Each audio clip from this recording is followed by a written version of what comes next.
ಶ್ರೀಗುರುಭ್ಯೋ ನಮಃ ಹರಿ ಓಂ ಯೋಂತಃ ಪ್ರವಿಶ್ಯ ವಾಚಮಿಮಾಂ ಪ್ರಸಪ್ತಾಂ ಸಂಜೀವಯತ್ಯಖಿಲಶಕ್ತಿಧರಸ್ವಧಾಮ್ನಾ ಅನ್ಯಾಂಶ್ಚ ಹಸ್ತಚರಣಶ್ರವಣತ್ವಗಾದೀನ್ ಪ್ರಾಣಾನ್ ನಮೋ ಭಗವತೆ ಪುರುಷಾಯ ತುಭ್ಯಂ ಭವತಿ ತನುಭಾವಾದಿಡಮೋ ಕೋಪಿ ವಾಗ್ಮೀ ಜಡಮತಿರಪಿ ಜಂತುರ್ಜಾಯತೆ ಪ್ರಾಜ್ಞಮೌಲಿಃ सकलवचनचेतो देवता भारती सा मम वचसि दत्तां सन्निधिं मानसे च तपो विद्याविरक्त्यादिसद्गुणो घाकरानहं वादिराजगुरून् वन्दे हयग्रीवपदाश्रयान् पूज्याय राघवेन्द्राय सत्यधर्मरताय च भजतां कल्पवृक्षाय नमतां कामधेनवे ब्रह्मचर्य हरिप्रीतिसविद्यावादशालिनः इष्टदान् कष्टहर्तॄन्नः विद्यामान्यान् मुनीन् नुमः ಶ್ರೀಗುರುಭ್ಯೋ ನಮಃ.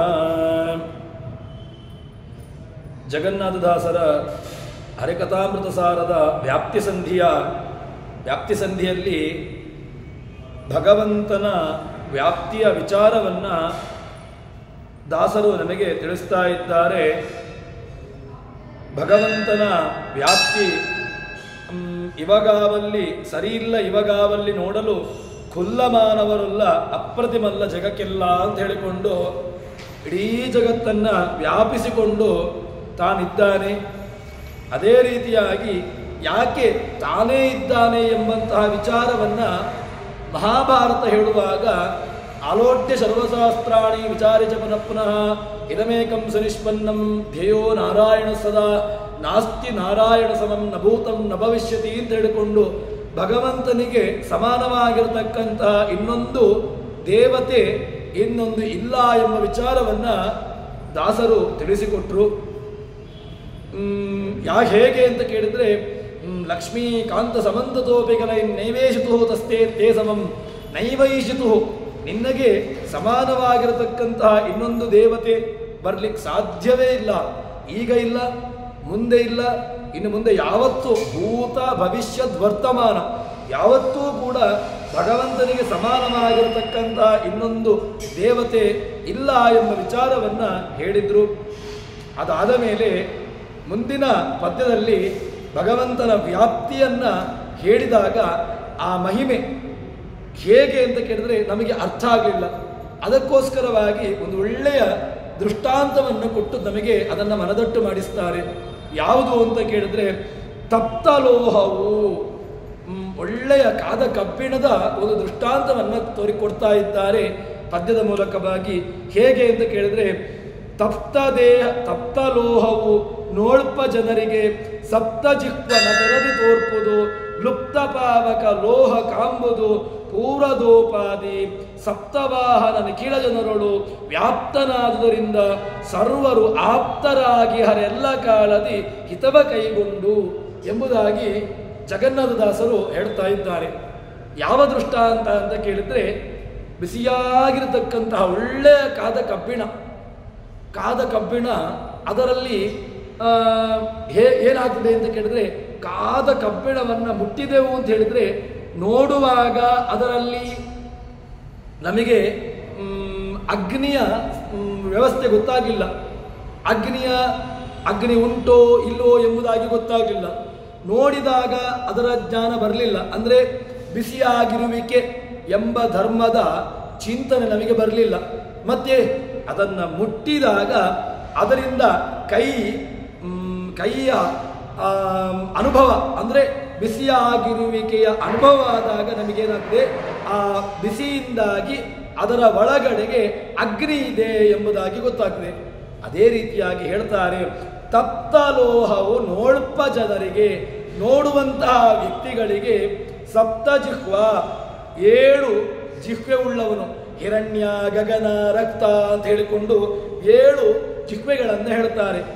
ಈ 7 ಜಿಹ್ವೆ ಉಳ್ಳವನು ಯಾರು ಕೇಳಿದ್ರೆ ಆ ಅಗ್ನಿ. ತಪ್ತಲೋಹವು ನೋಳ್ಪ ಜನರಿಗೆ ಸಪ್ತ ಜಿಹ್ವನ ತೆರದಿ, ಸಪ್ತ ಜಿಹ್ವ ಅಗ್ನಿ ಇದ್ದಾನೋ ಇಲ್ವೋ ಎಂಬುದಾಗಿ ಗೊತ್ತಾಗೋದಿಲ್ಲ.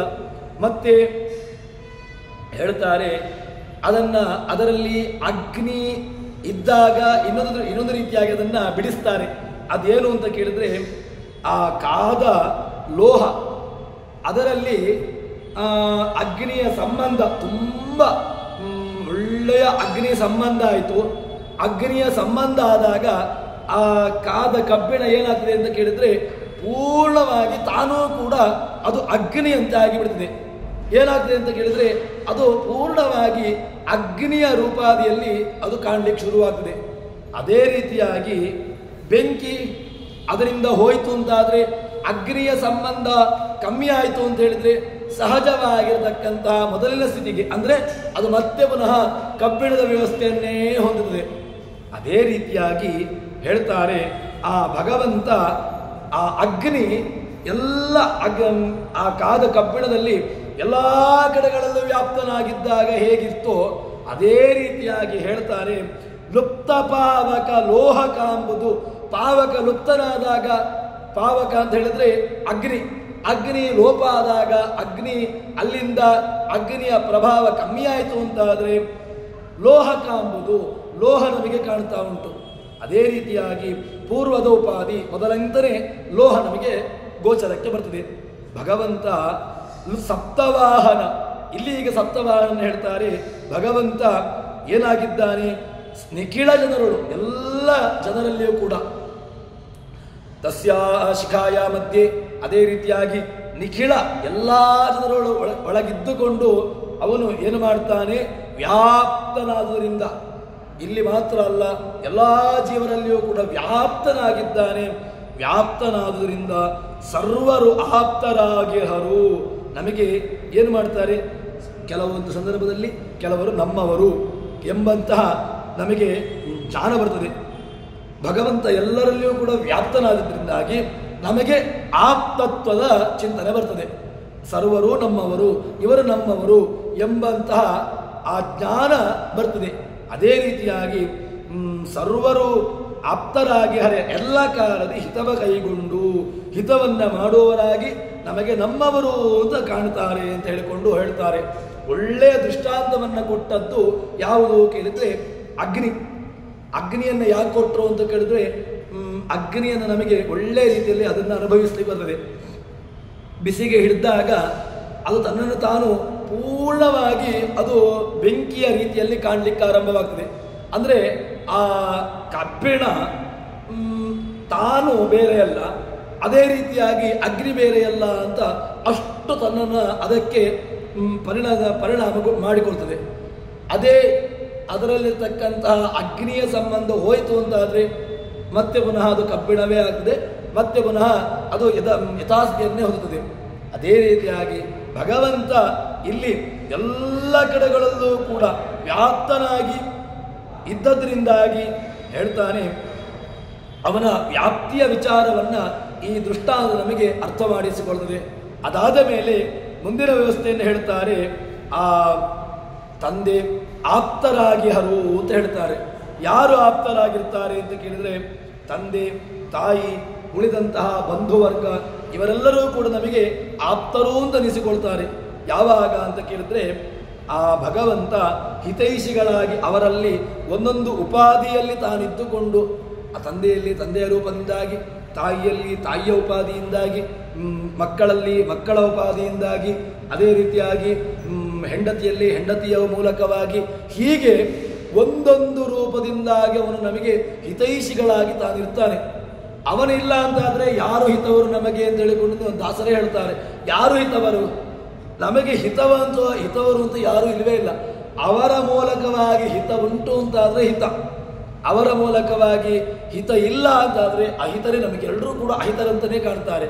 ಹೀಗೆ ಭಗವಂತ ಅವರ ಹಿತೈಷಿಗಳಾಗಿ ಅವನು ಇರ್ತಾನೆ, ಅವರಲ್ಲಿ ಹಿತೈಷಿಯ ಭಾವನೆ ನಂದು ಕೊಡ್ತಾನೆ.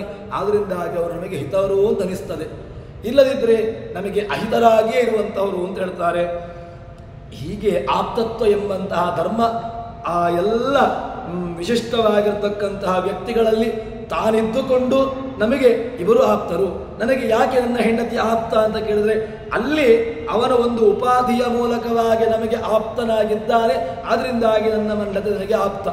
ನನ್ನ ಮಗ ಯಾಕೆ ನನಗೆ ಆಪ್ತ ಅಂತ ಕೇಳಿದ್ರೆ ಅಲ್ಲಿ ಒಂದು ರೂಪದಿಂದ ಇದ್ದಾನೆ. ಆದ್ರಿಂದಾಗಿ ಅವನಲ್ಲಿ ನನಗೆ ವಿಪರೀತವಾಗಿರ್ತಕ್ಕಂತಹ ಸ್ನೇಹ.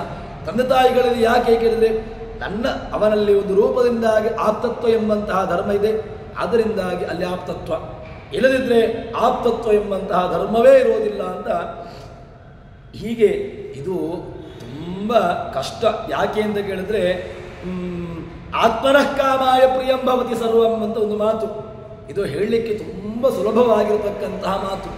ಯಾಕೆ ಅಂತ ಕೇಳಿದ್ರೆ ಇದನ್ನು ಅರಗಿಸಿಕೊಳ್ಳಿಕ್ಕಾಗೋದೇ ಬಹಳ ಕಷ್ಟ.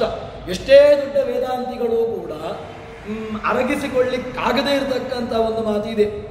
ಆತ್ಮನಃ ಕಾಮಾಯ ಪ್ರಿಯಂ ಭವತಿ ಸರ್ವಂ.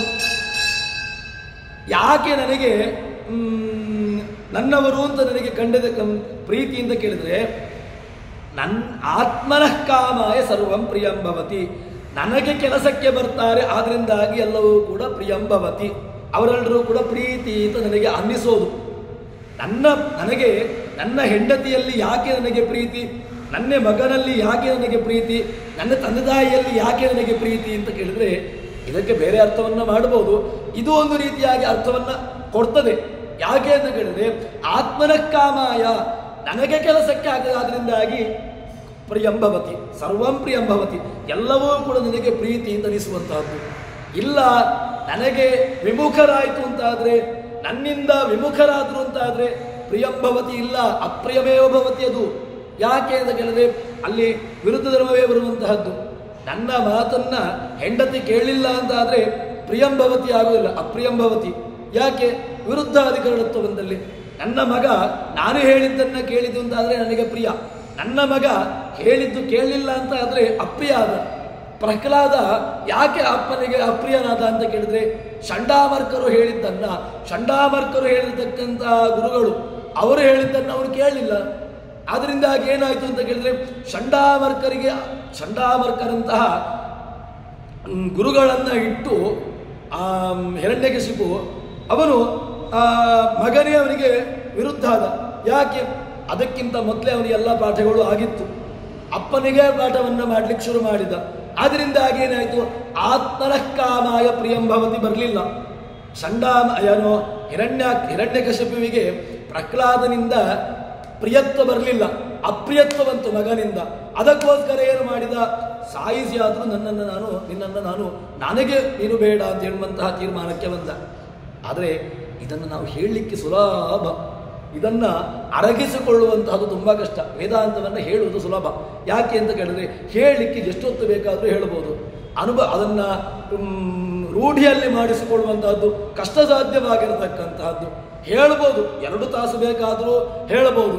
ಆದರೆ ಹೇಳಿದ ವಿಚಾರವನ್ನು ಅದನ್ನು ಅನುಷ್ಠಾನ ಮಾಡಿ ನನ್ನವರು ಅಂತ ಹೇಳಿಕೊಂಡು ನಾವು ಹೇಳುತ್ತೇವೆ. ವಾಸಾಂಸಿ ಜೀರ್ಣಾನಿ ಯಥಾವ್ಯಾಯ ಅಂತ ಹೇಳಿಕೊಂಡು ಕೃಷ್ಣ ಹೇಳಿದ. ಇಲ್ಲಿಂದ ಹೊರಗೆ ಹೋದ ತಕ್ಷಣ ನನ್ನ ದೇಹ ತುಂಬ ಇದಕ್ಕೆ ಸ್ವಲ್ಪ ಏನೋ ಚಳಿಯ ಅನುಭವ ಆಗ್ತಾ ಉಂಟು, ಇದನ್ನು ರಕ್ಷಣೆ ಮಾಡಬೇಕು, ಏನೋ ಹೊಡಿತಾ ಇದೆ, ಅದಕ್ಕೆ ಸ್ವಲ್ಪ ಏನೋ ಮದ್ದು ಇತ್ಯಾದಿಗಳನ್ನು ಹಾಕಬೇಕು. ಯಾಕೆ ಮಾರ ಇದನ್ನೆಲ್ಲ ಮಾಡ್ತಿ? ದೇಹ ಹೋಗ್ತದಲ್ವಾ, ಹೋಗುವ ದೇಹವನ್ನು ಯಾಕಪ್ಪ ಅದನ್ನಷ್ಟೆಲ್ಲ ನೀನು ರಕ್ಷಣೆ ಮಾಡುವಂತಹದ್ದು? ಹೇಳ್ತೇನೆ ಮರೆಯ, ಹೇಳಿದ್ದೆಲ್ಲ ಮಾಡ್ಲಿಕ್ಕೆ ಆಗ್ತದೆ ಕೇಳಿದ್ರೆ ಜ್ಞಾನ ಇಲ್ಲ, ಅಷ್ಟೊಂದು ಬುದ್ಧಿಮಟ್ಟ ನಮಗೆ ಇನ್ನೂ ಪಕ್ವವಾಗಿಲ್ಲ. ಪಕ್ವವಾದಂಥವರಿಗೆ ಯಾವತ್ತೂ ಕೂಡ ಶುಕಾಚಾರ್ಯರಿಗೆ ದೇಹದ ಅಭಿಮಾನವೇ ಬರಲಿಲ್ಲ. ಯಾಕೆ ಅಂತ ಕೇಳಿದ್ರೆ ಹೋಗ್ತಾ ಇದ್ರು. ವೇದವ್ಯಾಸರೇ ನಾನು ನಿನಗೆ ಪಾಠವನ್ನು ಮಾಡ್ತೇನೆ, ನಾನಿಗೆ ಹೇಳ್ತೇನೆ ಅಂತ ಹೇಳಿಕೊಂಡು ಬಂದ ಕಾರಣ ಅಲ್ಲಿ ಬಂದರು. ಹೀಗೆ ನಮಗೆ ಅಷ್ಟು ನಾವು ಎತ್ತರವಾಗಿರತಕ್ಕಂತಹ ಸ್ಥಿತಿಗೆ ಹೋಗಬೇಕು ಅಂತಾದರೂ ಕೂಡ ತುಂಬ ಸಾಧನೆ ಬೇಕು. ಅದನ್ನು ಹೇಳ್ತಾರೆ, ಆತ್ಮನಃ ಕಾಮಾಯ ಪ್ರಿಯಂಭವತಿ. ನಮ್ಮ ವ್ಯವಸ್ಥೆಗೋಸ್ಕರವಾಗಿ ಎಲ್ಲವೂ ಕೂಡ ಪ್ರಿಯ ಅಂತ ಅನಿಸಿಕೊಡ್ತದೆ. ಆದರೆ ನಮ್ಮದಲ್ಲ ಅಂತಾದರೆ ಪೂರ್ತಿ ಅದು ವ್ಯವಸ್ಥೆಗೆ ನಮಗೆ ವಿರುದ್ಧವಾಗಿರತಕ್ಕಂತಹ ವ್ಯವಸ್ಥೆ ಆಗ್ತದೆ. ಪ್ರಾಣ ಬುದ್ಧಿ ಮನಃಾತ್ಮ ದೇಹ ಅಪತ್ಯ ಧನಾದಯ ಯತ್ ಸಂಪರ್ಕಾತ್ ಪ್ರಿಯ ಅಸ್ತಂ ತತಃ ಕೋನ್ವ ಪರಪ್ರಿಯ. ಅನುವ್ಯಾಖ್ಯಾನದ ಮಾತು. ಒಳ್ಳೆಯ ಒಂದಷ್ಟು ದೃಷ್ಟಾಂತಗಳನ್ನು ಹೇಳ್ತಾರೆ. ಪ್ರಾಣ, ಬುದ್ಧಿ, ಮನಸ್ಸು, ಖಾನಿ ಅಂತ ಹೇಳಿದ್ರೆ ಇಂದ್ರಿಯಗಳು, ಅದೇ ರೀತಿಯಾಗಿ ದೇಹ, ನಮ್ಮದಾಗಿರತಕ್ಕಂತಹ ದೇಹ, ಅಪತ್ಯ ಹೆಂಡತಿ, ಧನಾದಯ ಸಂಪತ್ತು, ಯತ್ ಸಂಪರ್ಕಾತ್ ಯಾವುದರ ಸಂಪರ್ಕದಿಂದಾಗಿ ಪ್ರಾಣ ಬುದ್ಧಿ ಮನಃ ಕಾನಿ ಇಂದ್ರಿಯಗಳು ದೇಹ ಅಪತ್ಯ ಧನಾದಿಗಳು ಯತ ಸಂಪರ್ಕಾತ ಪ್ರಿಯ ಯಾವುದರ ಸಂಪರ್ಕಕ್ಕೆ ಬಂದಾಗ ಪ್ರಿಯ ನೆನೆಸಿಕೊಳ್ತದೋ ಅಸ್ತಂ ಅದಾದ ಮೇಲೆ ಅಲ್ಲಿಂದ ಭಿನ್ನ ಆಯಿತು ಅಂತಾದರೆ ಅಸ್ತಂ ಅಥವಾ ಕೋನ್ವ ಪರಪ್ರಿಯ ನಮಗೆ ಅದಕ್ಕಿಂತ ಭಿನ್ನವಾಗಿರತಕ್ಕಂತಹ ಪ್ರಿಯರು ಅಂತ ಮತ್ತೆ ಯಾರಿದ್ದಾರೆ? ಯಾರೂ ಇಲ್ಲ. ದೇಹ ನಮ್ಮದಾಗಿರತಕ್ಕಂಥ ದೇಹದಲ್ಲಿ ತುಂಬ ನಾವು ಅಭಿಮಾನ ಪಡ್ತೇವೆ. ನನ್ನವರು ಇವರು, ಅದಕ್ಕೋಸ್ಕರವಾಗಿ ನನ್ನವರು ಅಂತ ಹೇಳಿಕೊಂಡು ನಾನು ಇವರಲ್ಲಿ ನನಗೆ ಅಭಿಮಾನ ಇದೆ. ಯಾವಾಗ ನನ್ನವರು? ದೇಹದಲ್ಲಿ ಪ್ರಾಣ ಇದ್ದಾಗ ನನ್ನವರು. ದೇಹದಲ್ಲಿ ಪ್ರಾಣ ಹೋಯಿತು ಅಂತ ಆದರೆ ನನ್ನವರು ಯಾರೂ ಇಲ್ಲ. ನನ್ನವರು ಎಲ್ಲ ಹೋಗಿ ಆಯಿತು. ಮತ್ತೇನು ಹೇಳ್ತೇವೆ? ಈ ದೇಹವನ್ನ ಸುಟ್ಟು ಹಾಕಿ, ಈ ದೇಹವನ್ನ ಹೊರಕ್ಕೆ ಹಾಕಿ. ಒಂದು ವೇಳೆ ರಾತ್ರಿ ಹೊತ್ತು ಕಸ ಗುಡಿಸಿದ್ದನ್ನ ಮನೆಯಿಂದ ಹೊರಗೆ ಹಾಕಬಾರ್ದು ಅಂತ ಒಂದು ರೂಢಿ ಇದೆ. ಯಾಕೆ ಹೇಳ್ತಾರೆ? ರಾತ್ರಿ ಹೊತ್ತು ಕಸವನ್ನು ಕೂಡ ಹೊರಗೆ ಹಾಕಬಾರದು ಅಂತ. ಆದರೆ ದೇಹ ಪ್ರಾಣ ಹೋಯಿತು ಅಂತ ಆದರೆ ರಾತ್ರಿ ಆದರೂ ಪರವಾಗಿಲ್ಲ, ದಹನ ಮಾಡಿ ಅಂತ ಹೇಳ್ತಾರೆ. ಇದು ಒಳ್ಳೆ ಕಥೆ ಅಲ್ವಾ? ದೇಹಕ್ಕಿರತಕ್ಕಂತಹ ಅಭಿಮಾನ, ದೇಹಕ್ಕಿರತಕ್ಕಂತಹ ಗೌರವ, ದೇಹದಲ್ಲಿ ಗೌರವ ಇತ್ತು. ಯಾವಾಗ ಗೌರವ ಇತ್ತು? ಇವರು ಇದರಲ್ಲಿ ಇದ್ರು, ದೇಹದಲ್ಲಿ ಯಾರೋ ಒಬ್ಬರು ಇದ್ರು, ಜೀವರಾಶಿ ಇದ್ದ. ಆವಾಗ ಇವರಿಗೆ ತುಂಬಾ ಸನ್ಮಾನಗಳು. ಇವರು ತುಂಬ ಸಾಧನೆಯನ್ನು ಮಾಡಿದ್ದಾರೆ, ಇವರು ಅಂತಹ ದೊಡ್ಡ ಅಧಿಕಾರಿ, ಇವರು ಇಂತಹ ದೊಡ್ಡ ಅಧಿಕಾರಿ. ಯಾವಾಗ ಅಧಿಕಾರಿ? ಅಧಿಕಾರ ಇದ್ದದ್ದು ಎಲ್ಲಿ? ದೇಹದಲ್ಲಿ ಅಧಿಕಾರ ಇತ್ತು. ದೇಹದಲ್ಲಿ ಅಧಿಕಾರ ಇದ್ದಾಗ ಇವರು ದೊಡ್ಡ ವ್ಯವಸ್ಥೆಯಲ್ಲಿದ್ದರು, ದೊಡ್ಡ ಹುದ್ದೆಯನ್ನು ಅಲಂಕಾರ ಮಾಡಿದ್ರು. ದೇಹದಲ್ಲಿ ಪ್ರಾಣ ಹೋದ ಮೇಲೆ ಅದು ದೇಹ ಅಂತಾಯಿತು. ಯಾಕೆ ನೀವು ಅದನ್ನು ದೇಹ ಅಂತ ಹೇಳ್ತಾ ಇದ್ದೀರಿ? ದೇಹ ಅಂತ ಹೇಳಬೇಡಿ ಅಲ್ವಾ? ಅದು ದೇಹ ಅಲ್ಲ, ಅಧಿಕಾರಿ ಅಂತ ಹೇಳ್ಬೋದಲ್ವಾ? ಅಧಿಕಾರಿ ಹೋದ. ಯಾವಾಗ ಅಧಿಕಾರಿ ಹೋಯ್ತು? ಅಧಿಕಾರ ದೇಹದಲ್ಲಿ ಹೋಯ್ತು. ಮತ್ತೆ ಅದೊಂದು ಕೇವಲ ಜಡವಾಗಿರತಕ್ಕಂತಹ ದೇಹ, ಅದನ್ನ ಹೊರಕ್ಕೆ ಹಾಕಿ, ಅದನ್ನ ಸುಟ್ಟು ಹಾಕಿ, ಅದನ್ನ ಬೇಕಾಗಿರತಕ್ಕಂತಹ ವ್ಯವಸ್ಥೆಯನ್ನ ಮಾಡಿ, ಇಲ್ಲ ಒಳಗಿಟ್ಟುಕೊಳ್ಬೇಡಿ, 3 ಗಂಟೆಗಿಂತ ಜಾಸ್ತಿ ದೇಹವನ್ನು ಒಳಗಿಟ್ಟುಕೊಳ್ಬೇಡಿ, ಅದನ್ನು ಹೊರಕ್ಕೆ ಹಾಕಿಬಿಡಿ. ಯಾಕಿದು? ಆತ್ಮನ ಕಾಮಾಯ ಪ್ರಿಯಂಭವತಿ.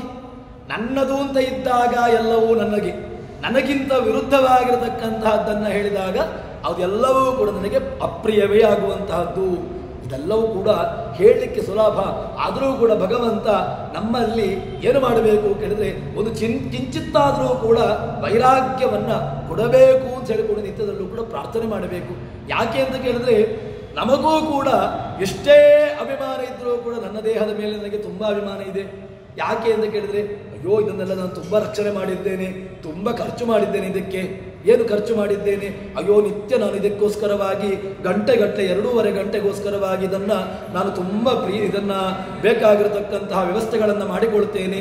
ಅದಕ್ಕೋಸ್ಕರವಾಗಿ ಈ ದೇಹ ಹಾಳಾಗಬಾರ್ದು ಅಂತ ನನಗೆ ತುಂಬ ಅಭಿಮಾನ. ಸತ್ತ ಮೇಲೆ 1 ಗಂಟೆ 2 ಗಂಟೆ ಇಟ್ಟರೆ ಮತ್ತೆ ಊದುಕೊಳ್ಳಿಕ್ಕೆ ಶುರುವಾಗ್ತದೆ. ಎಲ್ಲಿತ್ತು ಸೌಂದರ್ಯ? ಎಲ್ಲಿತ್ತು ಆ ವ್ಯವಸ್ಥೆಗಳು? ಎಲ್ಲ ಸೌಂದರ್ಯಗಳು ಯಾವಾಗ ಒಳಗೆ ಯಾವುದೋ ಒಂದು ವ್ಯವಸ್ಥೆ ಇತ್ತು, ಜೀವ ಇತ್ತು. ಜೀವ ಇದ್ದಾಗ ಒಳಗಿರತಕ್ಕಂತಹ ಸೌಂದರ್ಯ ಗೊತ್ತಾಗಲಿಲ್ಲ. ಆದರೆ ಸೌಂದರ್ಯ ಯಾವಾಗ ಗೊತ್ತಾಗ್ತದೆ? ಸಹಜವಾಗಿರತಕ್ಕಂತಹದ್ದು. ಇದೆಲ್ಲ ಒಳಗಿರತಕ್ಕಂತಹ ಏನು ಸಮಸ್ಯೆ, ಇದರ ಜೀವ ಇತ್ತಲ್ವ, ಹೋಗಬೇಕು. ಹೋದಾಗ ಒಳಗಿರತಕ್ಕಂತಹ ನಮ್ಮ ಬಾಹ್ಯವಾಗಿರತಕ್ಕಂಥ ಸೌಂದರ್ಯ, ದೇಹದ ಸೌಂದರ್ಯ ಗೊತ್ತಾಗ್ತದೆ. ಅದನ್ನೇ ಅನುವ್ಯಾಖ್ಯಾನ ಹೇಳಿದ್ದು ನಮಗೆ. ದಾಸರು ಹೇಳಿದ್ದು ಅದನ್ನೇ, ಅನುವ್ಯಾಖ್ಯಾನಗಳು ಹೇಳಿದ್ದು ಅದನ್ನೇ, ಪುರಾಣಗಳು ವೇದಗಳು ಎಲ್ಲವೂ ಕೂಡ ಹೇಳಿದ್ದು ಏನು ಕೇಳಿದ್ರೆ, ಒಳಗಿರತಕ್ಕಂತಹ ಸೌಂದರ್ಯ ಬಾಹ್ಯವಾಗಿರತಕ್ಕಂಥ ಸೌಂದರ್ಯ ಗಣನೆಗೆ ಬರೋದಿಲ್ಲ. ಒಳಗಿರತಕ್ಕಂತಹ ಸೌಂದರ್ಯವನ್ನ ಮೊದಲು ನಾವು ಅದನ್ನು ವರ್ಧನೆ ಮಾಡಿಕೊಳ್ಳಬೇಕು. ಒಳಗಿರತಕ್ಕಂತಹ ಸೌಂದರ್ಯ ವರ್ಧನೆಗೆ ಹೊರಗಿನ ಯಾವ ವ್ಯವಸ್ಥೆಗಳು ಇಲ್ಲ. ಒಳಗಿನ ಸೌಂದರ್ಯ ವರ್ಧನೆಗೆ ಇರತಕ್ಕಂತಹ ಉಪಯೋಗವಾಗಿರತಕ್ಕಂತಹದ್ದು ಯಾವುದು ಕೇಳಿದ್ರೆ, ಪುರಾಣಗಳು, ದಾಸ ಸಾಹಿತ್ಯ, ವ್ಯಾಸ ಸಾಹಿತ್ಯ, ಇದಿಷ್ಟು ಮಾತ್ರ. ಅದನ್ನೇ ಹೇಳ್ತಾರೆ, ಪ್ರಾಣ ಬುದ್ಧಿ ಮನಃ ಕಾನಿ ದೇಹ ಅಪತ್ಯ ಧನಾದಯ. ದೇಹ ಅಪತ್ಯ, ಹೆಂಡತಿ ಮಕ್ಕಳು ಎಲ್ಲರೂ ಕೂಡ ಯತ ಸಂಪರ್ಕಾತ್, ಯಾರ ಸಂಪರ್ಕದಿಂದಾಗಿ ನನ್ನವರು ತನಿಸಿಕೊಂಡಿದ್ರು. ಆದರೆ ಪ್ರಿಯ ಅಸ್ತಂ ತತಃ, ಅಲ್ಲಿಗೆ ವಿರುದ್ಧವಾಯಿತು ಅಂತಾದರೆ, ಕೋನು ಅಪರ ಪ್ರಿಯ, ಯಾರಲ್ಲಿ ನನಗೆ ತುಂಬ ಪ್ರೀತಿ ಇಲ್ಲ. ಯಾಕೆ ಅಂತ ಕೇಳಿದ್ರೆ, ಎಲ್ಲವೂ ಕೂಡ ಒಂದೊಂದು ವ್ಯವಸ್ಥೆಯ ತನಕ ಬರ್ತಾರೆ. ನಾವು ಮಾಡಿರತಕ್ಕಂತಹದ್ದನ್ನು ಈ ದೇಹವನ್ನು, ಈ ದೇಹದಲ್ಲಿ ಒಂದು ಜೀವ ಇತ್ತು, ಹೋಯ್ತು. ಹೋದ ಮೇಲೆ ಹೆಂಡತಿ ಮಗ ಇಲ್ಲಿ ತನಕ ಬರ್ತಾರೆ ಕೇಳಿದ್ರೆ ನನ್ನನ್ನು ಈ ಯಾವುದೋ ಒಂದು ವ್ಯವಸ್ಥೆಯಲ್ಲಿ ಇಟ್ಟು ಅದನ್ನು ಅಗ್ನಿಗೆ ಸಂಪರ್ಕ ಮಾಡಿದ ಮೇಲೆ ಮಗನೂ ಕೂಡ ಹಿಂದಕ್ಕೆ ಬರ್ತಾನೆ, ಹೆಂಡತಿಯೂ ಕೂಡ ಮನೆಗೆ ಹೋಗ್ತಾಳೆ, ಎಲ್ಲವೂ ಕೂಡ ವ್ಯವಸ್ಥಿತವಾಗಿ ಹೋಗ್ತದೆ. ಮತ್ತೆ ಯಾರು ಓನು ಅಪರಪ್ರಿಯ, ಹೇಳಲಿಕ್ಕೆ ಸುಲಭವಾಗಿರತಕ್ಕಂತಹದ್ದು, ಮಾತನಾಡಲಿಕ್ಕೆ ಎಷ್ಟು ಗಂಟೆಯೂ ಮಾತನಾಡಬಹುದು. ಆದರೆ ಒಳಗೆ ಅರ್ಥೈಸಿಕೊಂಡು ಇದನ್ನು ಜೀರ್ಣಿಸಿಕೊಂಡು ಇದನ್ನು ನಮ್ಮ ಒಳಗಿನಿಂದಾಗಿ ನಿತ್ಯದಲ್ಲೂ ಕೂಡ ಅಳವಡಿಸಿಕೊಂಡು ಆಚರಣೆ ಮಾಡುವಂಥ ತುಂಬ ಕಷ್ಟ ಸಾಧ್ಯ. ಯಾಕೆ ಅಂತ ಕೇಳಿದರೆ ಇದನ್ನು ನಮ್ಮಲ್ಲಿರತಕ್ಕಂತಹ ಅಭಿಮಾನ ಅಷ್ಟು ಪಕ್ಕಕ್ಕೆ ಬಿಟ್ಟು ಹೋಗುವಂತಹದ್ದಲ್ಲವೇ ಅಲ್ಲ. ತುಂಬ ಜನ್ಮದ ಪಾಚಿ ಕಟ್ಟಿದೆ. ಏನಾಗಿದೆ ಅಂತ ಕೇಳಿದ್ರೆ ಪಾಚಿ ಕಟ್ಟಿ ಕಟ್ಟಿ ಕಟ್ಟಿ ಒಳಗಿನಿಂದ ಅದು ಯಾವ ವ್ಯವಸ್ಥೆಯಲ್ಲೂ ಕೂಡ ಅದು ಹೋಗ್ಲಿಕ್ಕೆ ಸಾಧ್ಯವೇ ಇಲ್ಲ. ನೀವು ಏನು ಬೇಕಾದರೂ ಹಾಕಿ ನೋಡಿ ಅಷ್ಟು ಪಕ್ಕಕ್ಕೆ ಅದು ಜಾರಿ ಹೋಗೋದಿಲ್ಲ. ಆದರೆ ಅದಕ್ಕೋಸ್ಕರವಾಗಿ ಏನು ಮಾಡಬೇಕು ಗೊತ್ತುಂಟ? ಒಂದೇ ಒಂದು ಕೆಲಸ, ಭಗವಂತನ ಬಗ್ಗೆ ಕೇಳಿ ಕೇಳಿ ಇವತ್ತಲ್ಲದಿದ್ರೂ ಕೂಡ ನಾಳೆ ಅಲ್ಲದ್ರೂ ಕೂಡ ನಾಳೆ ಅಂದರೆ ಅನೇಕ ಜನ್ಮಗಳಲ್ಲಿ ನೀವು ಎಷ್ಟು ಜನ್ಮವನ್ನು ಪಡೀಲಿಕ್ಕುಂಟು ಗೊತ್ತಿಲ್ಲ. ಯಾವುದಾದ್ರೂ ಒಂದು ಜನ್ಮದಲ್ಲಿ ಭಗವಂತನ ಪಾದಾರವಿಂದದ ಸೇವೆಯನ್ನು ಮಾಡುವಾದರೂ ಕೂಡ ಭಾಗ್ಯವನ್ನು ಕೊಟ್ಟಾನು. ಅದಕ್ಕೋಸ್ಕರವಾಗಿ ಹೇಳ್ತಾರೆ, ಹೀಗೆ ನಮಗೆ ಹೇಳ್ತಾರೆ ಭಗವಂತನನ್ನ ಸಪ್ತವಾಹನ ನಿಖಿಳ ಜನರಳು ಭಗವಂತ ಎಲ್ಲಿದ್ದಾನೆ ಕೇಳಿದ್ರೆ ಎಲ್ಲರೊಳಗಿದ್ದುಕೊಂಡು ವ್ಯಾಪ್ತನಾದುದರಿಂದ ವ್ಯಾಪ್ತನಾಗಿದ್ದಾನೆ. ಸರ್ವರು ಆಪ್ತರಾಗಿ ಹರೋ, ನನಗೆಲ್ಲರೂ ಕೂಡ ಆಪ್ತರು ಅಂತ ಕಾಣ್ತಾ ಇದ್ದಾರೆ. ಇಲ್ಲದಿದ್ದರೆ ಆಪ್ತತ್ವ ಎಂಬಂತಹ ಧರ್ಮವೇ ಇರೋದಿಲ್ಲ. ಆಪ್ತತ್ವ ಎಲ್ಲಿ? ಆಪ್ತತ್ವ ಇದ್ದಾಗ ಉಂಟು, ಇಲ್ಲ ಅಂತಾದರೆ ಆಪ್ತತ್ವ ಹೋಗ್ತದೆ ಅಂತ ಹೇಳ್ತಾರೆ. ಹಿತವ ಕೈಗೊಂಡು ಹೀಗೆ ಆ ಭಗವಂತನ ವ್ಯವಸ್ಥೆಯನ್ನು ಹೇಳ್ತಾರೆ. ಇನ್ನೊಂದು ಏನು ಅಂತ ಕೇಳಿದ್ರೆ ಸಪ್ತವಾಹನ, ಸಪ್ತಶಾಸ್ತ್ರಗಳು ಅಂತ ಹೇಳ್ತಾರೆ. ಯಾವುದು ಸಪ್ತವಾಹನಗಳು ಅಂತ ಹೇಳಿದ್ರೆ ಒಳ್ಳೆಯ ಮಹಾಭಾರತ, ರಾಮಾಯಣ, ಪಾಂಚರಾತ್ರ ಇತ್ಯಾದಿ ಋಗಾದ್ಯಾ ಸರ್ವವೇದಾಶ್ಚ ಭಾರತಂ ಪಂಚರಾತ್ರಕಂ ಅಂತ ಹೇಳಿಕೊಂಡು ಸಪ್ತಶಿವಾಸ ಮಾತೃಷು ಅಂತ ಹೇಳಿಕೊಂಡು ಬಳಿತಾ ಸೂಕ್ತ ಕೊಂಡಾಡ್ತಿದೆ ಭಗವಂತ ಪ್ರಾಣದೇವರನ್ನ. ಸಪ್ತಶಿವಾಸು ಮಾತೃಷು ಎಂತಹ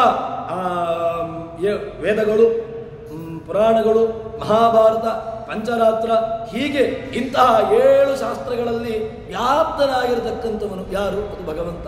ಇಂತಹ ಪುರಾಣಗಳಲ್ಲಿ ವ್ಯಾಪ್ತನಾಗಿರತಕ್ಕಂಥವನು, ಸಚ್ಚಾಸ್ತ್ರಗಳಲ್ಲಿ ಹೇಳಲ್ಪಡುವನು ಅಂತ ಹೇಳಿಕೊಂಡು ಅವನನ್ನು ಕೊಂಡಾಡ್ತಾರೆ. ಅಂತಹ ಭಗವಂತ ಇದ್ದಾಗ ನಮ್ಮವರು, ಇಲ್ಲದಿದ್ದರೆ ನಮ್ಮವರು ಎಂಬಂತಹ ಧರ್ಮಗಳು ಅದು ಹೋಗ್ತದೆ ಅಂತ ಹೇಳಿಕೊಂಡು ದಾಸರು ಹರಿಕಥಾಮೃತ ಸಾರದ ಪದ್ಯದಲ್ಲಿ ಭಗವಂತ ಹಿತವ ಕೈಗೊಂಡು ಎಂಬಂತಹ ಮಾತನ್ನು ಹೇಳ್ತಾ ಇದ್ದಾರೆ. ಅದಾದ ಮೇಲೆ ಭಗವಂತನ ಫಲವನ್ನು ಕೊಡ್ತಾನೆ, ಎಲ್ಲರಿಗೂ ಫಲವನ್ನು ಕೊಡ್ತಾನೆ. ಯಾರಿಗೂ ಕೂಡ ಭಗವಂತ ಫಲವನ್ನು ಕೊಡದೆ ಬಿಡೋದೇ ಇಲ್ಲ. ಯೋಗಕ್ಷೇಮಂ ವಹಾಮ್ಯ ಅಂತ ಹೇಳಿಕೊಂಡವನಿಗೆ ನಾನು ಯೋಗಕ್ಷೇಮವನ್ನು ನೋಡಿಕೊಳ್ತೇನೆ ಅಂತ ಹೇಳಿದವನಿಗೆ ಫಲವನ್ನು ಕೊಡ್ಲಿಕ್ಕೆ ಗೊತ್ತಿಲ್ವಾ? ಕೊಡ್ತಾನೆ. ಕೊಡೋದು ಸ್ವಲ್ಪ ವ್ಯತ್ಯಾಸ ಆಗಬಹುದು, ಆಚೆ ಈಚೆ ಆಗಬಹುದು. ಆದರೆ ಕೊಡುವಂತಹ ಫಲವನ್ನು ನಿನಗೆ ಯೋಗ್ಯತೆ ಉಂಟಾ? ಅದೇ ಮುಖ್ಯ. ಯೋಗ್ಯತೆ ಪಡ್ಕೊಳ್ಳುವಂತಹ ಯೋಗ್ಯತೆ ಉಂಟಾ ಮೊದಲಿಗೆ ತೀರ್ಮಾನ ಮಾಡಿಕೊಳ್ಬೇಕು. ಅದೂ ಗೊತ್ತಿಲ್ಲ. ನಾವೇನು ಮಾಡ್ತೇವೆ ಅಂತ ಕೇಳಿದ್ರೆ ನಾವು ಏಣಿ ಹಾಕುವುದು ಎಲ್ಲಿಗೆ ಗೊತ್ತುಂಟ? ಆಕಾಶಕ್ಕೆ ಏಣಿ ಹಾಕ್ಲಿಕ್ಕೆ ಹೋಗ್ತೇವೆ. ನಮ್ಮದು ವ್ಯಾಪ್ತಿಯನ್ನು ನಾವು ನೋಡ್ಲಿಕ್ಕೆ ಹೋಗೋದಿಲ್ಲ. ನಮಗೆ ಏಣಿ ಹಾಕ್ತೇವೆ, ಏಣಿ ಹಾಕುವುದು ಆಕಾಶಕ್ಕೆ. ಆಕಾಶಕ್ಕೆ ಏಣಿ ಹಾಕಿ ನಾವು ನಮಗೆ ನಮ್ಮ ಪೂರೈಕೆಗಳನ್ನು ನಾವು ನೋಡಿಕೊಳ್ಳಿಕ್ಕೆ ಹೋಗ್ತೇವೆ. ಯೋಗ್ಯತೆ ಇಲ್ಲ. ಯಾಕೆ? ಎಲ್ಲಿ ನಿನಗೆ ಪಡ್ಕೊಳ್ಳಿಕ್ಕೆ ಯೋಗ್ಯತೆ ಇಲ್ವೋ ಅದನ್ನು ಹೋಗಬೇಡ. ಯಾವುದನ್ನು ಪಡ್ಕೊಳ್ಳಿಕ್ಕೆ ಆಗೋದಿಲ್ವೋ ಅದರಲ್ಲಿ ಪ್ರಯತ್ನವನ್ನು ಮಾಡಲಿಕ್ಕೆ ಹೋಗಬೇಡ. ಹಾಗೆ ಅಂತೇಳಿ ಪಡ್ಕೊಳ್ಳುವಂತಹ ಪ್ರಯತ್ನವನ್ನೇ ಬಿಟ್ಟು ಬಿಡಬೇಡ. ಯಾವುದನ್ನು ಪಡ್ಕೊಳ್ಬೋದು ನೋಡ್ಕೊ. ನನಗೆ ದೇವತಾ ಪದವಿ ಬೇಕು, ನಾನು ದೇವೇಂದ್ರ ಆಗಬೇಕು, ನಾನು ಸೂರ್ಯ ಆಗಬೇಕು, ನಾನು ಋಷಿ ಪದವಿಯನ್ನು ಪಡ್ಕೊಳ್ಬೇಕು, ಬೇಡ. ನಿನಗೆ ಯೋಗ್ಯತೆ ಇಲ್ಲ. ಮತ್ತೆ ದೇವರ ಸ್ಮರಣೆ ಬರಬೇಕು ನನಗೆ. ಯಾಕೆ ಅಂತ ಕೇಳಿದ್ರೆ ಕರುಣಾಪೂರ್ಣ ವರಪ್ರದ ಭಯಮೇತೆ. ನಾನು ಹೇಳಿದ್ದನ್ನೇ, ಕರುಣಾಪೂರ್ಣ ಹೇ ವರಪ್ರದ ಚರಿತಂಚೆ ಜ್ಞಾಪಯ. ನನಗೆ ನಿನ್ನ ಕಥೆಗಳನ್ನು ತಿಳ್ಕೊಳ್ಳುವುದು ಮಾಡಿಕೊ ಸಾಕು. ನನಗೆ ಇಷ್ಟನ್ನು ಮಾತ್ರ ನನಗೆ ಮೊದಲಿಗೆ ಪ್ರಾರ್ಥನೆ ಮಾಡಿಕೊಳ್ಳಬೇಕು. ಅದನ್ನ ಮುಂದೆ ಹೇಳ್ತಾರೆ, ಭಗವಂತ ಯೋಗ್ಯತೆಯನ್ನು ಅನುಸರಿಸಿಕೊಂಡು ಫಲವನ್ನು ಕೊಡ್ತಾನೆ ಅಂತ. ಹೇಗೆ ಅಂತ ಕೇಳಿದ್ರೆ, ವಾರಿದನು ಮಳೆಗೆರೆಯೇ ಬೆಳದಿಹ ಭೂರುಹಂಗಳ ಚಿತ್ರಫಲರಸ ಬೇರೆ ಬೇರಿಪ್ಪಂತೆ ಬಹುವಿಧ ಜೀವರೊಳಗಿದ್ದು ಮಾರಮಾಣವನವರ ಯೋಗ್ಯತೆ ಮೀರದಲ್ಲಿ ಗುಣಕರ್ಮಗಳ ಅನುಸಾರ ನಡೆಸುವ ದೇವನಿಗೆ ವೈಷಮ್ಯ ಎಲ್ಲಿಹದೋ. ದೇವರಿಗೆ ವೈಷಮ್ಯ ನೈರ್ಗಣ್ಯಾದಿಗಳು ಇಲ್ಲ ಅಂತ ಹಿಂದಿನ ಪದ್ಯದಲ್ಲಿ ಹೇಳಿದ್ದಾರೆ. ಭಗವಂತ ಯಾವತ್ತೂ ಕೂಡ ಇವನು ಹಣ ಇದ್ದವನು, ಇವನಿಗೆ ಸಂಪತ್ತಿಲ್ಲ, ಇವನಿಗೆ ತುಂಬಾ ಅನುಗ್ರಹವನ್ನ ಮಾಡಬೇಕು, ಇವನಿಗೆ ಅನುಗ್ರಹವನ್ನ ಮಾಡಬಾರದು, ಈ ರೀತಿಯಾಗಿ ಯಾವತ್ತೂ ಕೂಡ ಭಗವಂತ ವೈಷಮ್ಯ ನೈರ್ಗಣ್ಯಾದಿಗಳನ್ನ ಮಾಡಿದವನಲ್ಲ, ಮಾಡೋದೂ ಇಲ್ಲ. ಯಾಕೆ ಅಂತ ಕೇಳಿದ್ರೆ, ವೈಷಮ್ಯ ನೈರ್ಗಣ್ಯೇನದಾಪೇಕ್ಷತ್ವಾತ್, ಭಗವಂತನಿಗೆ ವೈಷಮ್ಯ ನೈರ್ಗಣ್ಯಾದಿಗಳಿಲ್ಲ. ಅದೇನಿದ್ರು ಕೂಡ ನಮ್ಮ ಧರ್ಮ, ಜೀವನ ಧರ್ಮ. ಇವರು ನನ್ನವರು, ಇವರು ನನ್ನವರಲ್ಲ. ನಾವಾದ್ರೂ ಹೇಳ್ತೇವೆ, ಓ ಇವರು ನಮ್ಮವರು, ಇವರು ನಮ್ಮವರಲ್ಲ ಅಂತ ಹೇಳಿಕೊಂಡು ನಾವಾದ್ರೂ ವಿಭಾಗವನ್ನ ಮಾಡ್ತೇವೆ. ಆದರೆ ದೇವರಿಗೆ ಆ ರೀತಿಯಾಗಿರತಕ್ಕಂತಹ ವೈಷಮ್ಯ ನೈರ್ಗಣ್ಯಾದಿಗಳು ಇಲ್ವೇ ಇಲ್ಲ. ದೇವರು ಒಂದೇ ತರನಾಗಿರ್ತಾನೆ, ಎಲ್ಲರಿಗೂ ಕೂಡ ಅನುಗ್ರಹವನ್ನು ಮಾಡ್ತಾನೆ. ಹೇಳ್ತಾರೆ, ವಾರಿದನು ಮಳೆಗೆರೆಗೆ. ಒಳ್ಳೆಯ ದೃಷ್ಟಾಂತವನ್ನು ಹೇಳ್ತಾರೆ. ಮೋಡ ವಾರಿದ, ವಾರಿಂಬಹತೀತಿ ವಾರಿದ, ಎಲ್ಲಿ ವಾರಿಂದದಾತಿ ನೀರನ್ನು ಕೊಡ್ತಾವೆ, ಅವುಗಳು ನೀರನ್ನು ಕೊಡ್ತಾವೆ. ಇವನಿಗೆ ಕೊಡಬೇಕು, ಇಲ್ಲಿ ಕೊಡಬಾರ್ದು, ಹೀಗಿಲ್ಲ, ಕೊಡ್ತಾ ಇರ್ತಾರೆ. ಮೋಡಗಳ ಕೆಲಸ ಏನು? ನೀರನ್ನು ಕೊಡುವಂತಹದ್ದು, ನೀರನ್ನು ಸ್ವೀಕಾರ ಮಾಡುವುದು, ನೀರನ್ನು ಕೊಡುವುದು.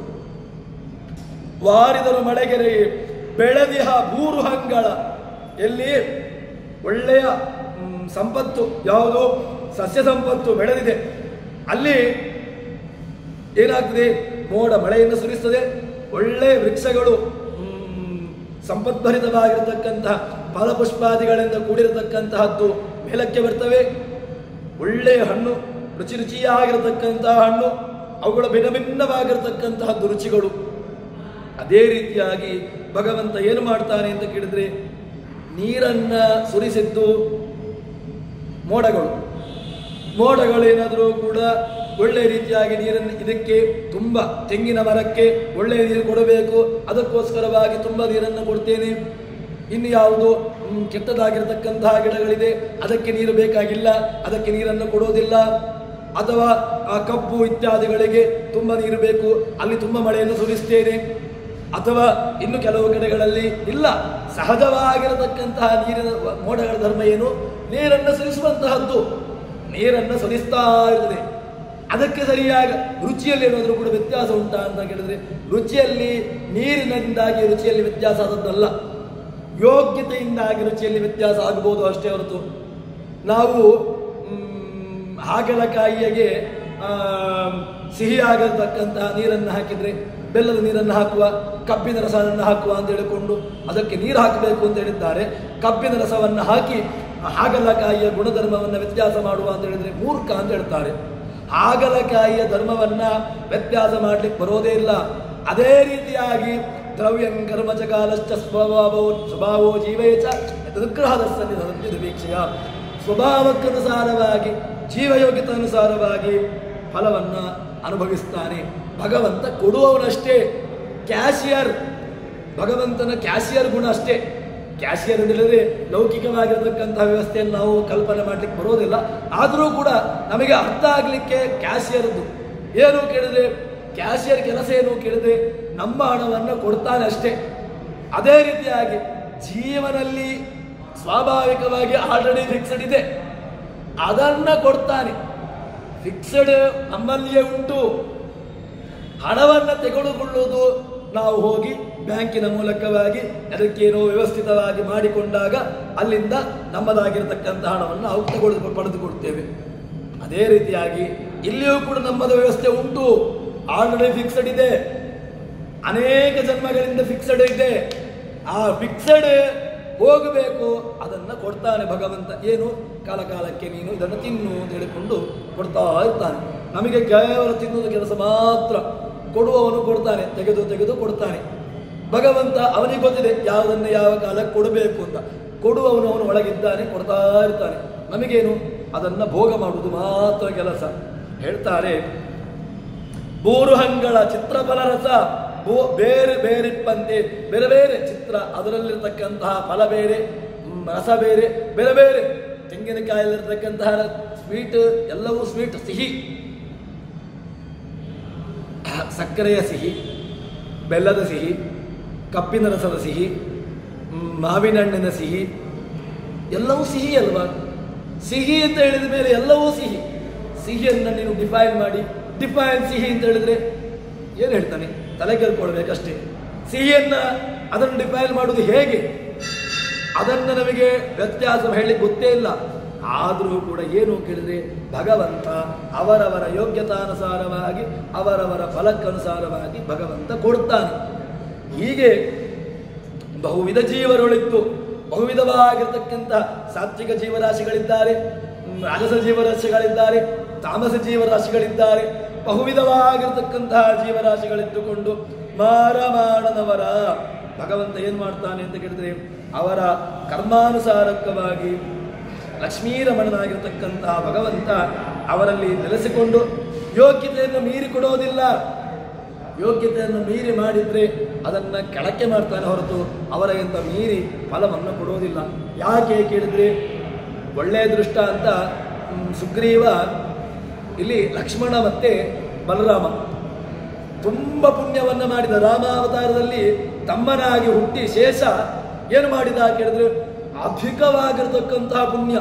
ಎಲ್ಲಿಯ ತನಕ ಪುಣ್ಯ ಅಂತ ಕೇಳಿದ್ರೆ ಶೇಷನ ಇಂಬ್ಯಾಲೆನ್ಸ್ ಆಗ್ಲಿಕ್ಕೆ ಶುರುವಾಯಿತು. ಅಂದರೆ ಶೇಷನ ಏನು ಆ ವ್ಯವಸ್ಥೆ ಇತ್ತು ಅದಕ್ಕಿಂತ ಅಧಿಕವಾಗಿರತಕ್ಕಂತಹ ಪುಣ್ಯವನ್ನು ಮಾಡಿದ್ದ ಭಗವಂತ. ಏನು ಮಾಡಿದ? ರಾಮಾವತಾರದಲ್ಲಿ ಮಾಡಿದ ಸೇವೆ, ತಮ್ಮನಾಗಿ ಮಾಡಿರತಕ್ಕಂತಹ ಸೇವೆ, ಕಾಡಿಗೆ ಹೋದ, ಎಲ್ಲವನ್ನು ವಲ್ಕಲಧಾರಿಯಾದ, ಎಲ್ಲವನ್ನೂ ಕೂಡ ಅಣ್ಣನಂತೆ ತಾನು ಮಾಡಿದ ಅಧಿಕವಾಗಿರತಕ್ಕಂತಹ ಪುಣ್ಯ ಮಾಡಿದ. ರಾಮಾವತಾರ ಆದಮೇಲೆ ಕೃಷ್ಣಾವತಾರದಲ್ಲಿ ಏನು ಮಾಡಿದ ಕೇಳಿದ್ರೆ ಭಗವಂತ ಯಜಮಾನದ್ಬಿಟ್ಟು ಭಗವಂತ ಏನು ಮಾಡಿದ? ನಿನಗೆ ಕಲಿಸ್ತೇನೆ ಅಂತೇಳಿ ಅವನನ್ನ ಅಣ್ಣನಾಗಿ ಮಾಡಿದ, ಬಲರಾಮನಾಗಿ ಮಾಡಿದ. ಶೇಷನೇ ತಾನೇ ಬಲರಾಮನಾಗಿ ಬಂದು ಅವನನ್ನ ತಮ್ಮನಾಗಿರತಕ್ಕಂತಹ ಕೃಷ್ಣ ಅವನಿಗೆ ನಮಸ್ಕಾರವನ್ನು ಮಾಡಿದ. ಏನಾಯಿತು ಕೇಳಿದ್ರೆ ತಮ್ಮ ಹೌದು, ಆದರೆ ಭಗವಂತ ಶೇಷನಿಗೆ ನಮಸ್ಕಾರ ಮಾಡಿದ. ಲೌಕಿಕ ದೃಷ್ಟಿಯನ್ನ ಅನುಸರಿಸಿಕೊಂಡು ತಮ್ಮ ಅಣ್ಣನಿಗೆ ನಮಸ್ಕಾರ ಮಾಡೋದು ವಿಹಿತ. ಆದರೆ ಭಗವಂತ ವ್ಯವಸ್ಥೆ ನಮಸ್ಕಾರ ಮಾಡಿದ್ದು ಅದು ಅವಿಹಿತ, ತಪ್ಪಿ. ಅದಕ್ಕೋಸ್ಕರ ಏನು ಮಾಡಿದ?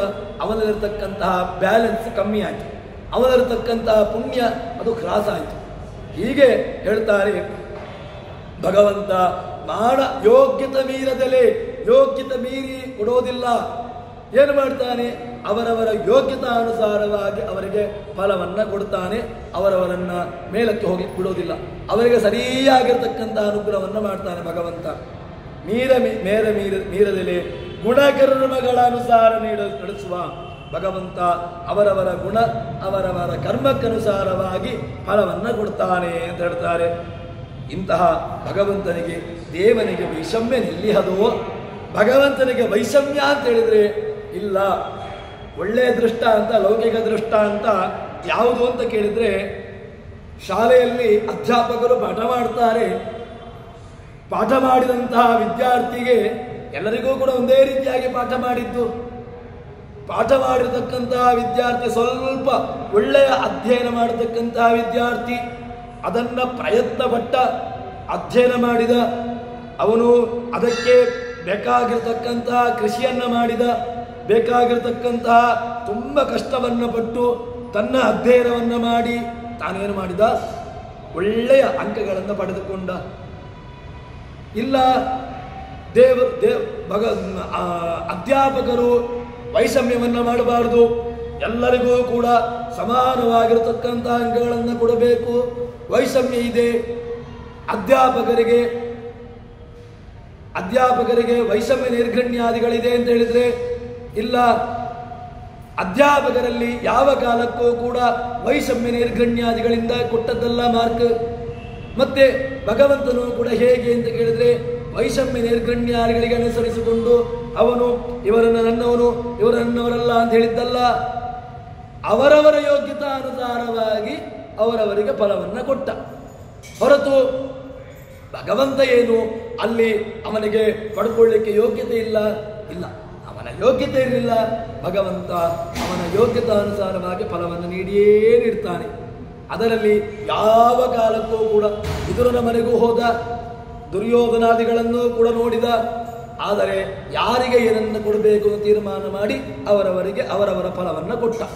ನಾವು ಮಾತ್ರ ದೇವರಲ್ಲಿ ನನಗೆ ದೇವರು ಏನೂ ಕೊಟ್ಟಿಲ್ಲ ಅಂತ ಹೇಳಿಕೊಂಡು ದೇವರಲ್ಲಿ ವೈಷಮ್ಯ ಇದೆ, ನೈರ್ಗಣ್ಯ ಇದೆ, ನನ್ನವರಲ್ಲ ಇನ್ನವರಲ್ಲ ಅಂತ ಹೇಳಿಕೊಂಡು ದೇವರು ಈ ರೀತಿಯಾಗಿ ತಾರತಮ್ಯವನ್ನು ಮಾಡ್ತಾನೆ ಅಂತ ಹೇಳಿಕೊಂಡು ಹೇಳ್ತೇವೆ.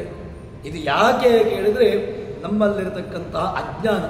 ಯಾಕೆ ಇದರಲ್ಲಿ ನಾವು ಪ್ರಯತ್ನವನ್ನು ಮಾಡಲಿಲ್ಲ, ಆದ್ದರಿಂದಾಗಿ ನಮಗೆ ಈ ರೀತಿಯಾಗಿರತಕ್ಕಂತಹ ಭ್ರಮೆ.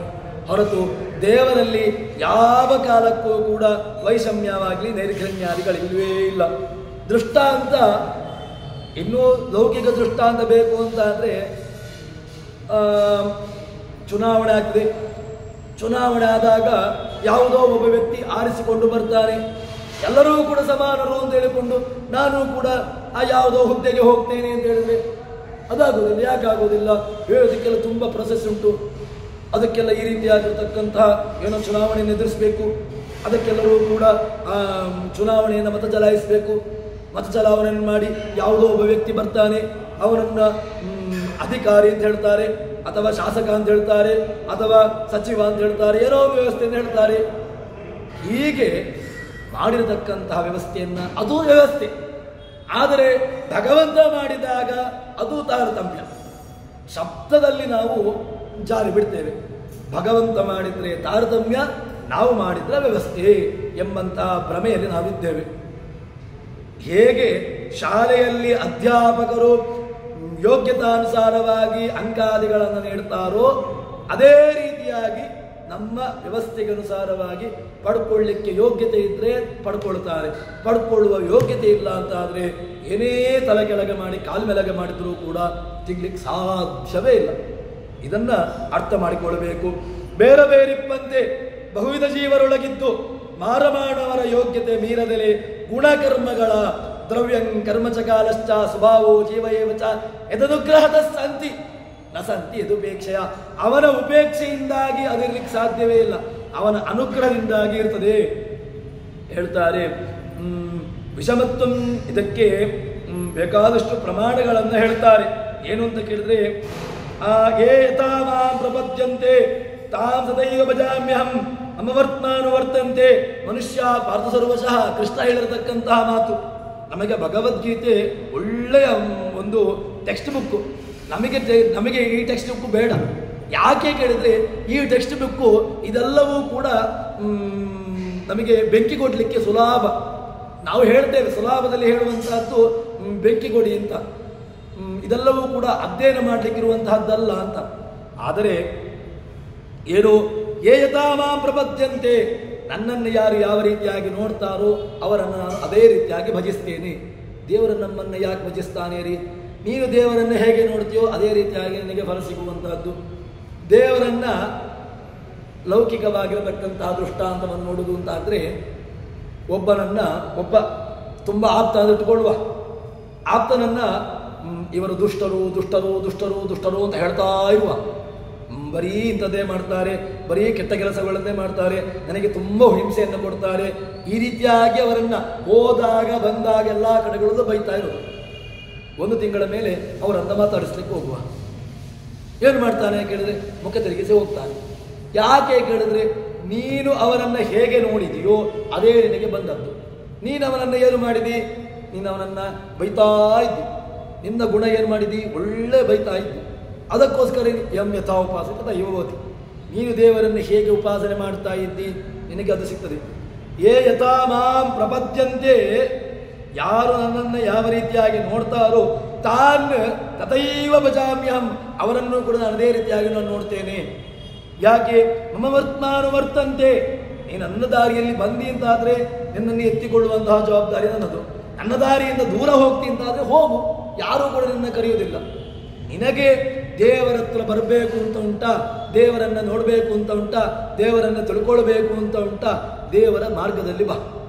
ದೇವರಿಗಿಂತ ವಿರುದ್ಧವಾಗಿರ್ತಕ್ಕಂತಹ ಮಾರ್ಗವನ್ನು ತೆಗೆದುಕೊಳ್ತೇನೆ, ಹೋಗು. ಯಾರು ಬೇಡ ಅಂದ್ರು, ಯಾರೂ ಕೂಡ ನಿನ್ನ ತಡೆಯೋದಿಲ್ಲ. ಹೇಳ್ತಾರೆ ಮಮ ವರ್ತಮಾನ ಪೂರ್ವಕರ್ಮ ಪ್ರಯತ್ನಂಚ ಸಂಸ್ಕಾರಂ ಚಾಪೇಕ್ಷಿತು ಈಶ್ವರ ಕಾರ್ಯೇ ತರುವಂ ಅಚ್ಚೇಶ್ವರಗದಂ ಸ್ವಯಂ. ನಾನು ಮೊದಲಿಗೆ ಹೇಳಿದ್ದೇನೆ, ತುಂಬ ಪ್ರವಚನಗಳಲ್ಲಿ ಹೇಳಿದ್ದು, ಭಗವಂತ ನಮಗೆ ಕೊಡುವಂತಹದ್ದು ಏನು ಕೇಳಿದ್ರೆ ನಮ್ಮದೇ ನಮಗೆ ಸಿಗುವಂತಹದ್ದು. ನಮ್ಮದು ಗಂಟೆ ಇದೆ, ನಮ್ಮದು ಬುತ್ತಿ ಇದೆ. ನಾವು ಹೊಸದಾಗಿರತಕ್ಕಂತಹ ಬುತ್ತಿ ಬೇಕಾಗಿಲ್ಲ ನಮಗೆ. ನಮ್ಮದು ಆಲ್ರೆಡಿ ಒಂದು ಬುತ್ತಿ ಇದೆ.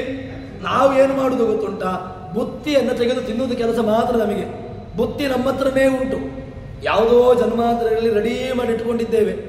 ಏನು ಅಂತ ಕೇಳಿದ್ರೆ ಒಳ್ಳೆಯ ನಮ್ಮದು ಅಡಿಗೆಗಳಿದೆ, ಒಳಗಡೆ ಇದೆ, ಪ್ರಾರಬ್ಧ ಕರ್ಮ ಇದೆ. ಆ ಪ್ರಾರಬ್ಧ ಕರ್ಮ, ಸಂಚಿತ ಕರ್ಮ, ಆಗಾಮಿ ಕರ್ಮ ಎಲ್ಲವೂ ಇದೆ. ಅದೆಲ್ಲವೂ ಕೂಡ ಮತ್ತೇನು ಕೆಲಸ ಅದಕ್ಕೆ? ಅದೇ ತಾನೆ ತಿನ್ನಲಿಕ್ಕೆ. ನಮಗೆ ತಿನ್ನಲಿಕ್ಕೆ ವ್ಯವಸ್ಥೆ ಬೇಕು. ತಿನ್ನಲಿಕ್ಕೆ ನಮ್ಮ ಹತ್ರನೇ ಆಲ್ರೆಡಿ ಒಳ್ಳೆ ವ್ಯವಸ್ಥಿತವಾಗಿರತಕ್ಕಂತಹ ಐಟಮ್ಗಳಿದೆ. ತಿನ್ನುವುದು ಕೆಲಸ ಮಾತ್ರ. ತಿನ್ನಲಿಕ್ಕೆ ಅದನ್ನು ಕೊಡ್ಲಿಕ್ಕೆ ಒಬ್ಬ ಬಡಿಸುವವನು ಬೇಕು. ಭಗವಂತ ಬಡಿಸುವ ಕೆಲಸ ಮಾಡ್ತಾನೆ, ತಿನ್ನು ಅಂತ. ಏನು ಕೇಳಿದ್ರೆ ನಮ್ಮದೇ ಕರ್ಮಗಳುಂಟು, ಕರ್ಮವನ್ನು ತಿನ್ನುವುದು ಕೆಲಸ ಮಾತ್ರ ನಮಗೆ. ಅವನು ಕೂಡ ಇಲ್ಲೇ ಇದ್ದಾನೆ, ಆದರೆ ಅವನು ಮಾತ್ರ ಏನು ತಿನ್ನುವುದಿಲ್ಲ, ತಾನು ಮಾತ್ರ ಉಪವಾಸದಿಂದ ಇರ್ತಾನೆ. ಯಾಕೆ ಕೇಳಿದ್ರೆ ನನಗೆ ಇದರಲ್ಲಿ ಲೇಪವೇ ಇಲ್ಲ. ಲೇಪ ಇರುವುದು ಯಾರಿಗೆ ಕೇಳಿದ್ರೆ ನಿನಗೆ ಮಾತ್ರ. ತಿನ್ಲಿಕ್ಕಿರೋ ನೀನು. ಯಾರ್ಯಾರೋ ನಾವು ಮಾಡಿದ್ದನ್ನ ಇನ್ನೊಬ್ಬರು ತಿನ್ನಲಿ ಅಂತ ಹೇಳಿದ್ರೆ ಅದಾಗುವುದಿಲ್ಲ.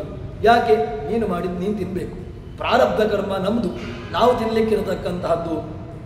ಹೇಳ್ತಾರೆ, ವಾರಿದನು ಮೀರದೆಲೆ ಗುಣಕರ್ಮ ಅನುಸಾರ ನಡೆಸುವ.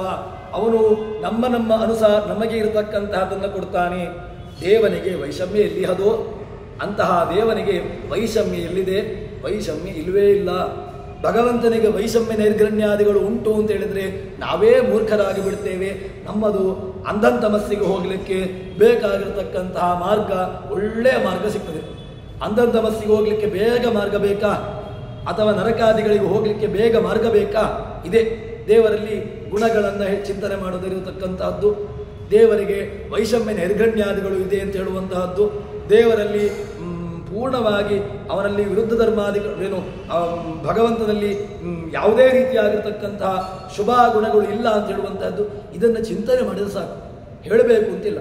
ಚಿಂತನೆ ಮಾಡಿ ಉಪಾಸನೆ ಮಾಡಿದರೆ ಸಾಕು, ನಮ್ಮ ಸಾಧನೆ ಒಳ್ಳೆಯ ರೀತಿಯ ನಮಗೆ ಆಗ್ತದೆ ಅಂತ ಹೇಳ್ತಾರೆ. ಹೀಗೆ ಹೇಳ್ತಾರೆ, ಇದರಲ್ಲಿ ಮೋಡದಲ್ಲಿ ತಪ್ಪಿಲ್ಲ. ಮೋಡ ತುಂಬ ನೀರು ಕೊಡಬೇಕು, ಕಮ್ಮಿ ನೀರು ಕೊಡಬೇಕು ಅಂತ ಹೇಳಿಕೊಂಡು ಮೋಡದಲ್ಲಿ ಯಾವುದೇ ರೀತಿಯಾಗಿರತಕ್ಕಂಥ ದೋಷವೂ ಇರಲಿಲ್ಲ, ಏನೂ ಇರಲಿಲ್ಲ. ಮೋಡದ ಕೆಲಸ ಏನು?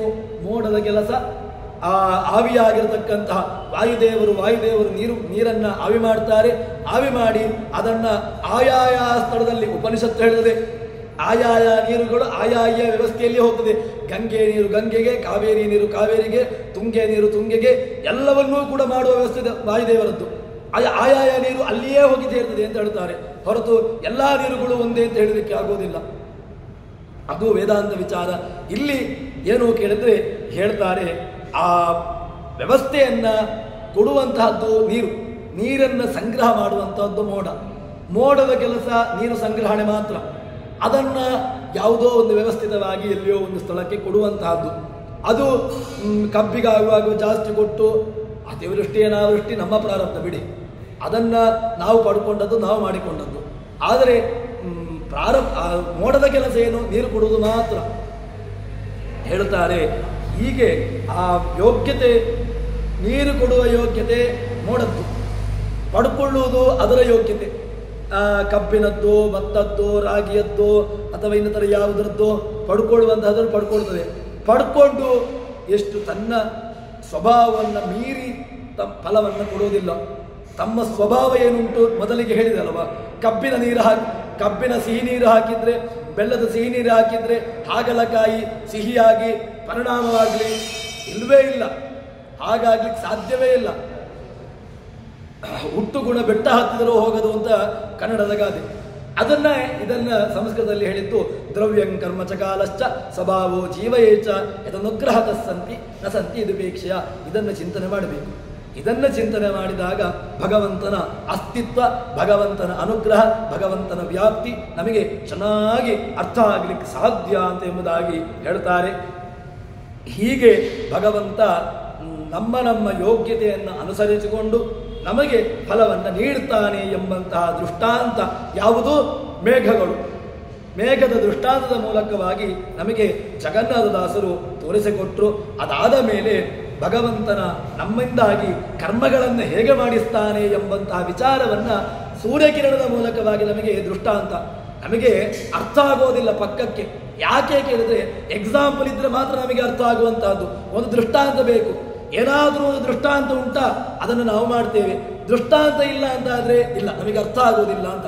ಅದಕ್ಕೋಸ್ಕರವಾಗಿ ಜಗನ್ನಾಥದಾಸರು ದೃಷ್ಟಾಂತದ ಮೂಲಕವಾಗಿ ನಮಗೆ ಮುಂದಿನ ವ್ಯವಸ್ಥೆಯಲ್ಲಿ ಹೇಳ್ತಾರೆ. ಅದನ್ನು ಮುಂದಕ್ಕೆ ಸೇರಿದಾಗ ನೋಡೋಣ ಅಂತ ಹೇಳುವಲ್ಲಿ ಹರಿಪ್ರಿಯತಾ ಶ್ರೀಕೃಷ್ಣಾರ್ಪಿತಮಸ್ತು. ಯಸ್ಸರ್ವಗುಣ ಸಂಪೂರ್ಣ ಸರ್ವದೋಷ ವಿರಹಿತಃ ವೇತಾಮೃತೇವಾಲಂ ವಿಷ್ಣುರುಮೇ ಪರಮಸ್ವಹೃತ್. ಶ್ರೀಕೃಷ್ಣಾರ್ಪಿತಮಸ್ತು.